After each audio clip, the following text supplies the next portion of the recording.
This morning I was standing in the kitchen making my drink that I have for breakfast most mornings. And it's like collagen or colostrum and vitamin C and protein powder and I don't know, like some fruit and veggie kind of supplement fiber-ish kind of thing. Anyway, so all great stuff, and the base for my drink is green tea. So, and I don't add anything that tastes good or anything like that. It's just all things that are going to help me feel better, help my skin look better, help my hair grow better. Just all, things that are super positive. So, but this morning, I don't know what I did. I got my solvent to solute concentration a little bit off, and so it was super thick. And I'm like, oh my gosh. So it wasn't that there was anything necessarily wrong with it. I just had too much stuff, and there was nothing that could happen with it because there wasn't enough liquid to get it all mixed up, And I got to thinking, how does that show up in our lives so often? I can remember so vividly when I first started realizing that I was my problem, and that was just through the grace of God and through a whole lot of personal growth opportunities. And so I became almost ravenous in the opposite direction of bad. Like, I was, going to be at church every time the doors were open. I was going to watch more self-help things than anybody else. I was going to read the book, go to the therapist, do the course, and so, and none of that stuff is bad. It's kind of like in the rest of my life, I was driven and wanted to be successful and loved my job and wanted to be the most educated, wanted to help everybody else, which was all fabulous. It's just when it gets to be too much, And so, same as with my breakfast this morning, it wasn't that anything was wrong with it, it was just too much, So it's often not that we need more in our lives, that we're missing something. It's sometimes we just need to do something with what we already have. And sometimes we just need to get out of our own way and allow God to do what he does best, because when we get in that mindset of I'm going to fix it, because I can fix it because I always have, and oh my gosh, just get crazy in the opposite direction, well, then that is so overwhelming because now you have all of this knowledge, but your life is not any better, like there's no transformation that has occurred. Pardon me, there's no transformation that has occurred. You've just accumulated a bunch of knowledge. Well, knowledge is like potential energy. Like, it's no good unless you do something with it. So, sometimes it's not about getting more information, getting more of anything. It's about let's slow down long enough to let God help us organize ourselves, So, rather than learning 10 new facts or 10 new techniques, it might be better to learn a technique and try to implement that and incorporate that into our lives and, allow that to take hold and then move to the next thing.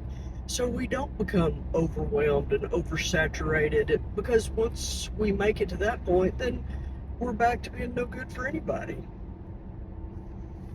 Ourselves or anyone else, because now we're frustrated and we've, overloaded our plate, or we've put all of these expectations on ourselves that we're not able to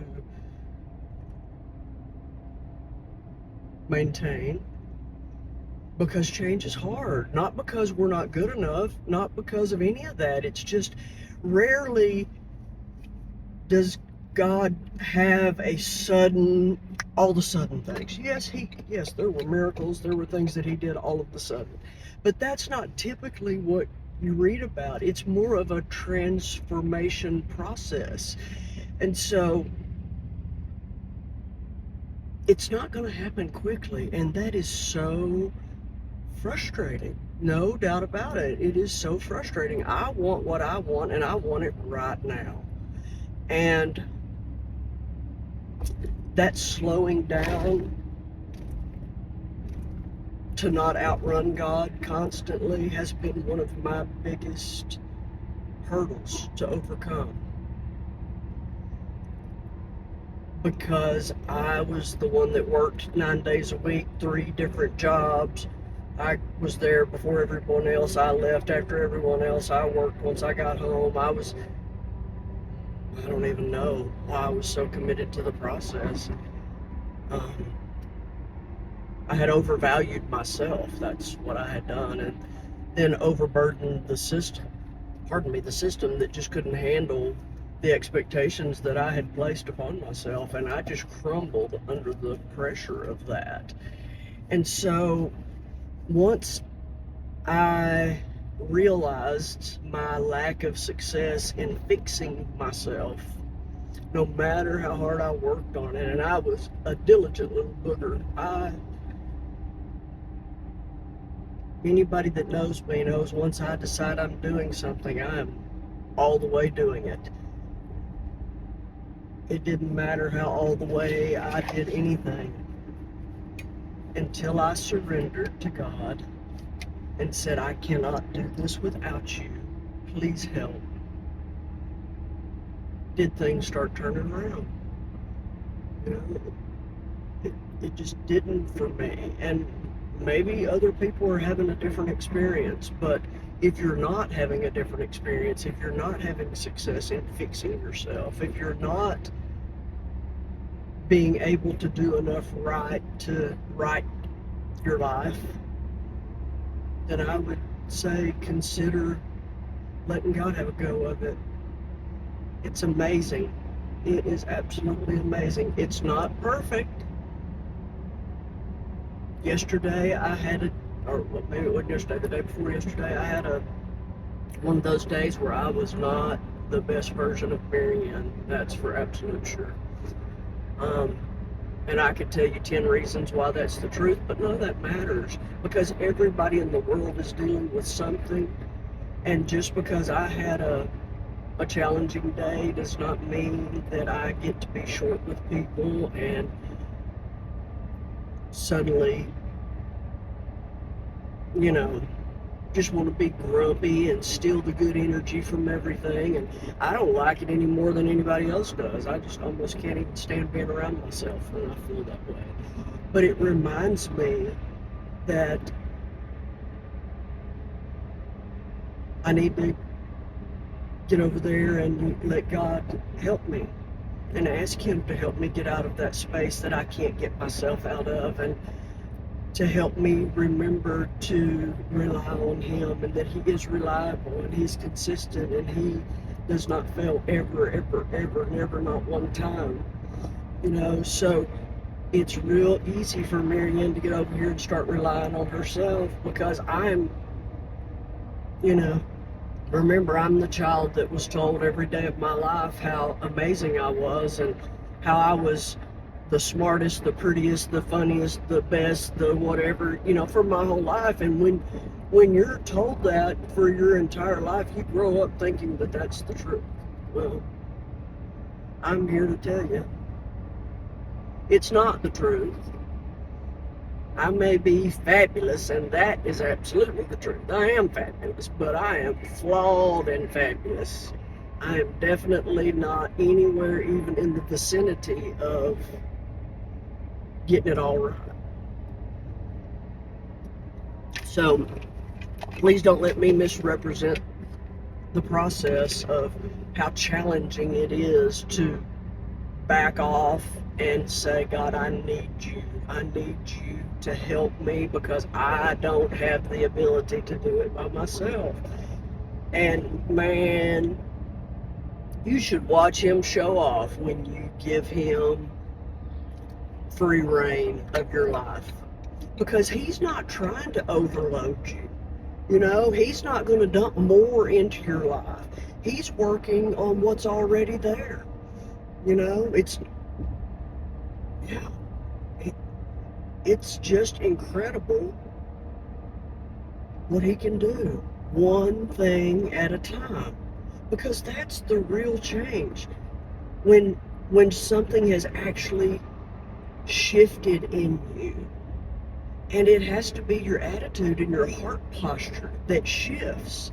And the only thing I know that will shift those two things is the power of Jesus.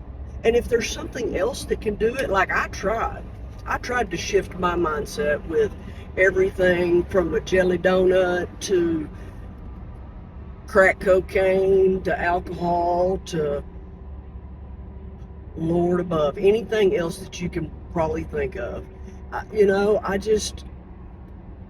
looked under every rock to see if I could find some salve for my pain and for my lack and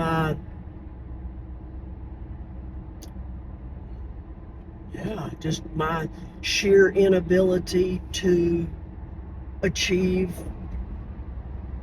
my desires, no matter how good they were, regardless of how good they were. I can have all of the best intentions in the world, but without the blessing of God, you just don't see the fruit, man. You don't get the fruit of it if he's not in it. So, I'm not saying look over here at my life and look how fantastic every little detail is and how I'm living it perfectly, because I assure you I am not. But what I am saying is that the quality of my life improves exponentially the more I depend on, rely on, tap into, listen to, ask for, surrender to the process. And man, I've still got a long ways to go. But I don't want to wait until I get there to share with you the goodness of God, because it's not a destination. I guess technically it is a destination. We're all going to get to go to heaven if we choose to follow Jesus for the rest of our lives. That's the ultimate prize. But man, the yummy of it is lived in the day, today. That's the yumminess. It reminds me, how I compare these things in my brain. It reminds me of hospice. Yes, you can come to hospice care in the last 6 hours of your life, and they're going to swoop in and bring a nurse and give you medicines and, bring the chaplain, and, it's going to be like a circus, but they'll get it all done and swoop in there, and next thing you know, everything's gone, and yeah, great. But if you really want to get the yummy of hospice care, when you're ready, when you get a terminal diagnosis, introduce them to the process. Man, I'm talking about life-changing for the entire family unit. Well, that's what Jesus does. He not only refines you, but because of your refinement, you're going to help the next person. It's through the human process that he refines us. That doesn't mean that it doesn't come through a book or through some supernatural something as well. But typically, God is using us to help each other. So if we'll just try to be the best version of ourselves that we can be, get up and arm ourselves with the armor of God and go out into the world and do our best. And if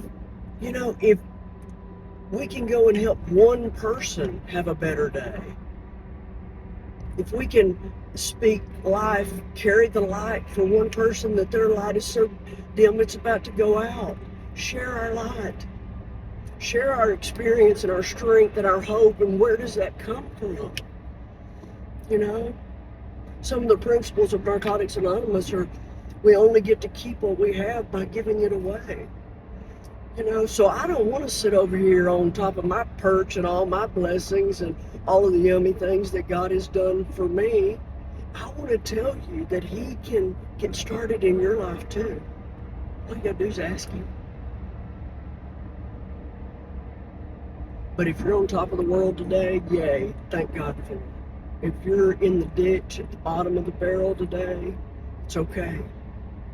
Thank God you're still alive. Thank God you're still breathing. That means you still have a chance. Ask Him for help. It's incredible. It is incredible what He will and can do. You go have an amazing day. Push for excellence everywhere you go.